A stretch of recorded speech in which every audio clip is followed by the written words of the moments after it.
Hello guys. Naglaga ako ngayon guys. Yan yung aking ulam.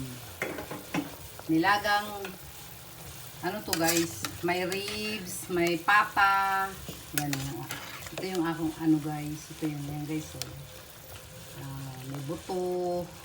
Halo-halo yan guys. May ribs siya, may papa siya. Yan guys. Nilagyan ko yan guys ng dahon ng luya guys, para mawala yung lansa niya guys. Ganyan ako guys pag naglaga. Meron akong tanim yan guys. Tanim ko yan guys. Yan. May paminta na siya guys. Nalagyan ko siya guys ng konting patis. Yan. Konting patis lang guys. Pampalasa lang ba guys. Para masarap. Yan. Okay na yan guys. Yan. Konti lang naman ang kailangan.